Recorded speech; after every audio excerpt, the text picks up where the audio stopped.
Kalau kita lihat kayak topi merah ini ahli banget ya.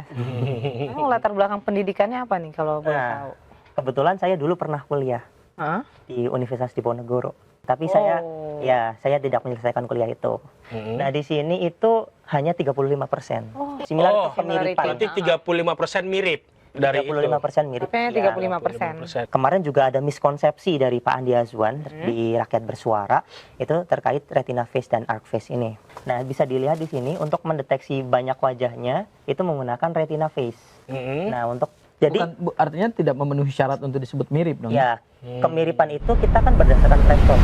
Topi merah akan menjelaskan di mana sisi editannya. Nah, sebelumnya kita perkenalkan dulu narasumber kita. Ya. Ini kuasa hukumnya Topi Merah, Bang Abdul Ghafur Sangaji, yang pasti udah nggak asing ya, sering ke Daily Buzz. Terima kasih, Mbak Fitri. Makasih, Bang. Bang David. Dan ini dia Topi Merah yang hingga saat ini nama aslinya masih dirahasiakan.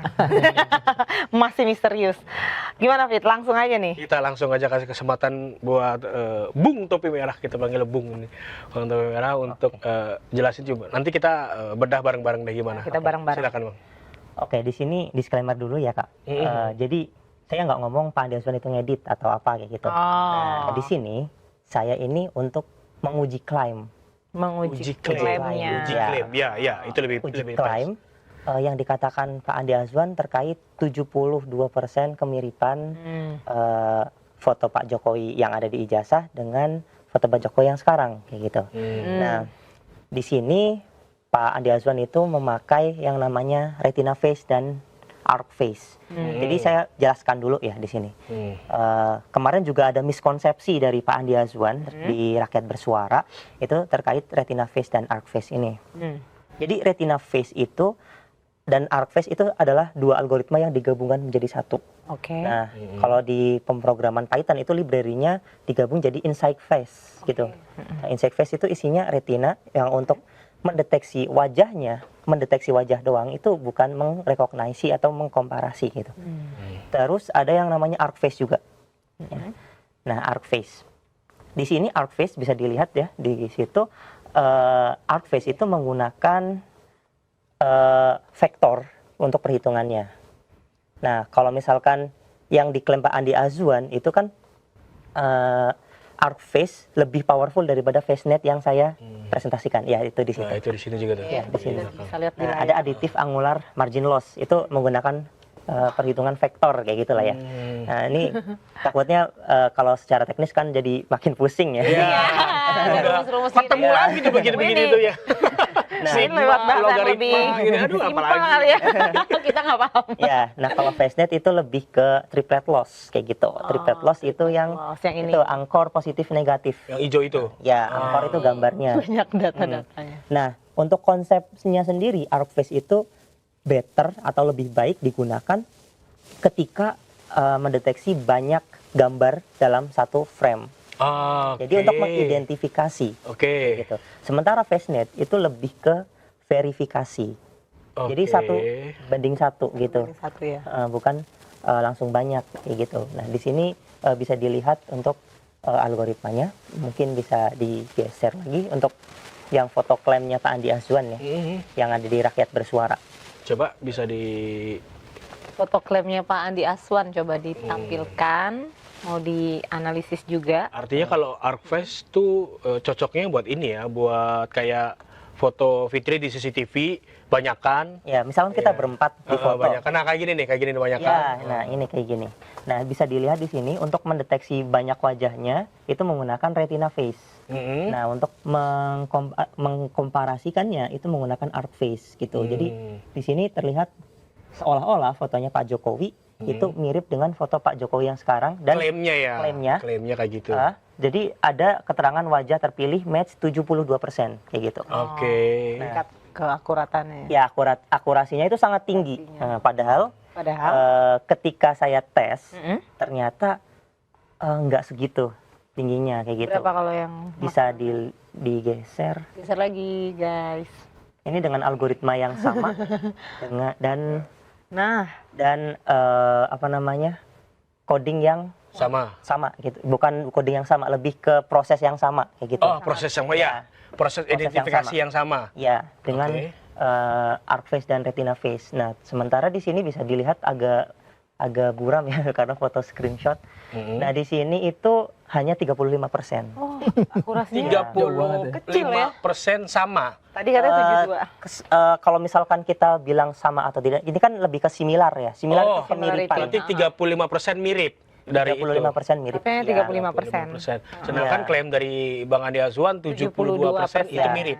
Ya. Tapi ketika dengan identifikasi yang sama, dengan Berarti cara ada yang perbedaan sama, yang ada perbedaan signifikan. hasil. Oh, Cuma mirip 35% dari foto ijazah dengan foto yang sekarang. Kalau nilai 35% banding 75% atau 72%, Nah, itu 35% artinya mirip kecil atau atau kecil jadi artinya tidak memenuhi syarat untuk disebut mirip dong. ya kemiripan itu kita kan berdasarkan threshold ya. Thresholdnya berapa? Threshold itu sebenarnya adalah subjektivitas dari seorang programmer, Pak. Tergantung dari bagusnya apa namanya? Foto kualitasnya, size-nya, terus cahaya yang datang. Nah, teknis-teknisnya iya lah ya. teknis-teknisnya. Nah, kapan subjektif itu menjadi objektif? Ketika dicoba dengan banyak data. Wah, Nah, kayak gitu. baru itu jadi objektif ya. Iya, baru itu bisa jadi objektif. Karena kita misalkan bandingan dengan CCTV. CCTV yang misalkan bisa mendeteksi wajah dan mengidentifikasi ini siapa. Ketika kita melihat CCTV itu sangat berbeda dengan kamera HD. Misalkan kayak kamera yang ada di depan saya. Nah, itu sangat berbeda kualitasnya. Detail struktur dari mata, dari hidung, dari mulut itu kan sangat pudar ya kalau misalnya di CCTV. Nah, makanya biasanya thresholdnya itu rendah kalau untuk CCTV dan terutama gambar-gambar yang ada di internet kayak gitu. Oh, tergantung dari kameranya. Ya fotonya, kualitas fotonya. Nah, ini thresholdnya saja sudah 50% itu sangat rendah.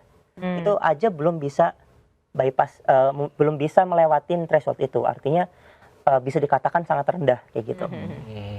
Ini kalau kita lihat kayak Topi Merah ini ahli banget ya. Emang latar belakang pendidikannya apa nih kalau boleh tahu? Kebetulan saya dulu pernah kuliah Hah? di Universitas Diponegoro. Undi. Ya, Ambil. tapi computer engineering. Tapi saya tidak menyelesaikan kuliah itu. Oh, tidak menyelesaikan Ya. tapi keahliannya Nah, ada untuk ya? keahlian sendiri dulu saya pernah menjuarai karya inventor, karya ilmiah untuk apa namanya pembuatan software terkait pendeteksi gambar pornografi gitu. Oh. Untuk keamanan anak-anak di dalam komputer. Ketika anak-anak membuka gambar-gambar itu terblokir kayak gitu. Kalau ngelihat ada beberapa indikator itu terbuka, misalkan pakaian terbuka pornografi langsung Ya, tutup langsung gitu. ketutup. Ya, Ada aplikasi itu ya.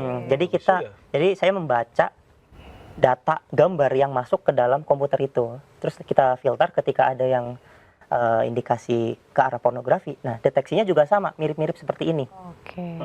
Deteksi tepi Dan itu juaranya di Thailand. Di Thailand. Oh, oke.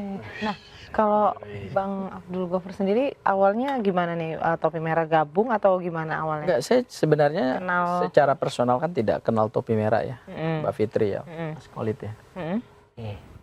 Tapi saya tahu Topi Merah ya. Siapa sih yang nggak kenal Topi Merah gitu kan? Meskipun Jadi awalnya itu nggak ada keterkaitan. enggak. Meskipun itu cuma nama samaran ya, yang katanya itu dari bahasa Linux sih. Iya. Apa tuh? Itu Mas? Topi bahasa merah komputer. itu ini apa namanya? Red Hat ya. Bahasa Inggrisnya itu Ya. Red Hat. Nah, Red Hat salah satu distro di Linux. Oh. Ya. Nah, gitu kayak misalkan di Windows 11 kayak gitu. Nah, Windows 11 kan kayak yang misalkan laptop saya nih Windows 11. Nah, kalau di sistem operasi kita misalkan HP Android. Nah, Android itu juga basisnya dari Linux. Jadi dimodifikasi dari Android. Nah, kalau misalkan Red Hat itu salah satu Linux yang khusus untuk server kayak gitu. Oke. Ya. Tapi ini cukup membantu dong jadi ke timnya Bang Sangaji sendiri nih. Ada kajian-kajian teknis kayak gini kan? Sebenarnya bukan soal membantu ya, karena gini, kalau kita bicara dalam konteks penegakan hukum kan, keterangan itu dibutuhkan adalah keterangan dalam kualifikasi seorang ahli ya. Dan keahlian itu kan nanti didengar oleh penyidik, dituangkan dalam berita acara pemeriksaan, kemudian diperiksa di dalam proses persidangan yang terbuka untuk umum. Dan dia harus memenuhi kualifikasi sebagai ahli. Nah, Mas Topi Merah ini bukan dalam konteks membantu kami, tidak. Karena keterangannya ini tidak akan punya nilai hukum. Dalam arti tidak akan punya nilai apapun secara hukum ya, karena tidak dimintai keterangan oleh penyidik dan juga tidak akan dihadirkan juga sebagai ahli misalnya kalau persidangan gitu ya, kami tidak akan hadirkan juga. Bukan itu titik soalnya gitu. Persoalannya adalah ada seorang anak muda yang cerdas tetapi pemberani. Banyak anak muda di Indonesia ini, apalagi Gen Z kan banyak yang cerdas-cerdas. Tapi berani nggak? Mau nggak mengungkap atau menjadi bagian dari diskursus ini gitu, perdebatan atau percakapan ini yang sudah hampir bertahun-tahun nggak selesai-selesai. Sementara dari kubu sebelah kan buzzernya banyak, relawannya banyak, dananya besar kan gitu, kekuatannya besar, pakai kekuatan penguasa juga ada di belakang ya, kita nggak usah tutup mata lah. Hari ini wakil presiden adalah anaknya Jokowi gitu. Itu juga yang mungkin membungkam banyak anak muda yang barangkali juga punya ketertarikan menguji ijazah ini dan tahu hasilnya tapi nggak mau mempublikasikan. Oh iya. Nah, di sini lahir anak muda yang bernama Topi Merah. Jadi Topi Merah ini sebetulnya mengisi ruang kekosongan publik yang saat itu orang butuh informasi yang jauh lebih, tadi saya pinjam istilahnya Mas Topi Merah ya, untuk menguji suatu validitas data, bagaimana kan perlu ada apa ya, semacam sebanyak-banyaknya kekuatan apa pembuktian gitu ya. Verifikasi. Verifikasinya. Nah, tiba-tiba verifikasi itu datang dari seorang anak muda yang tidak punya politik interest. Tidak punya vested interest, politik interest, bukan siapa-siapa dalam perkara ini. Tapi dia mau gitu lah. Ini yang saya apresiasi luar biasa. Dan ini harus saya garis bawahi. Ini hanya tujuannya anak Topi Merah. Mas Topi Merah ini saya udah berbincang panjang lah sama dia. Saya tahu juga. Akhirnya saya kenal siapa Topi Merah. Saya udah berbincang juga sama ibunya gitu ya. Dia empat orang bersaudara ya, Mas Topi Merah ya. Ini anak yang kedua. Anak yang kedua. Dan saya tahu dari masih kecil itu memang suka komputer, ibunya cerita. Cuman nggak menyelesaikan itu banyak faktor X. Faktor X. Ya, salah satunya adalah karena adik-adiknya juga masih sekolah. Dia cari uang. Jadi bukan karena nggak punya kemampuan akademik, enggak. Dia KKN. KKN benaran. Udah selesai KKN-nya. Cuman nggak bisa di ujung itu ada biaya yang dia nggak bisa selesaikan. Dan KKN-nya bukan kayak yang orang yang hari ini kita persoalkan KKN-nya gitu. Yang nggak jelas KKN-nya. Kalau ini mah jelas KKN-nya gitu. Dan ngaku ya kalau nggak selesai kuliahnya ya. Dan itu luar biasa. Dan yang kita butuhkan adalah benar Mas Kafid ya. Saya setuju ya. Mas Topi Merah ini ketika tampil dengan hasil temuannya yang mengisi ruang kekosongan publik ya, apalagi ini kan datang dari generasi Gen Z ya. Nggak ada Gen Z yang mau. Saya mendengar penjelasannya aja, aduh luar biasa. Ini pakai metodologi loh. Ada Dan metodologi. matematika komputernya luar biasa. Aduh, ini pakai algoritma loh. Ini bahasa komputer ini kan dia terjemahkan anak muda. Ya itulah yang saya surprise. Ya. Nah. Tapi balik ke Topi Merah dulu ya, Mak ya. Soal tadi yang kemiripannya hanya 35%. Apa sih yang indikasi apa sehingga tingkat kemiripannya rendah? Karena banyak juga perbincangan di media sosial katanya rambutnya beda, kumisnya beda, hidungnya beda gitu. Tapi kalau dari Mas Topi Merah sendiri, apa indikator yang membuat tingkat kemiripannya itu begitu rendah? Kalau kita berbicara tentang computer vision, itu sangat berbeda dengan visual biologis ya. Nah, jadi di dalam komputer itu dia membaca satu kode embedding yang dihasilkan dari training convolutional neural network namanya. Nah, kalau di ArcFace itu dia menghasilkan 512 dimensi. Iya, dimensi ya 512. Nah, jadi dari satu wajah itu dibaca hurufnya satu-satu sampai dengan 512 dimensi itu. Nah, kalau di FaceNet itu umumnya hanya perlu 128 dimensi gitu.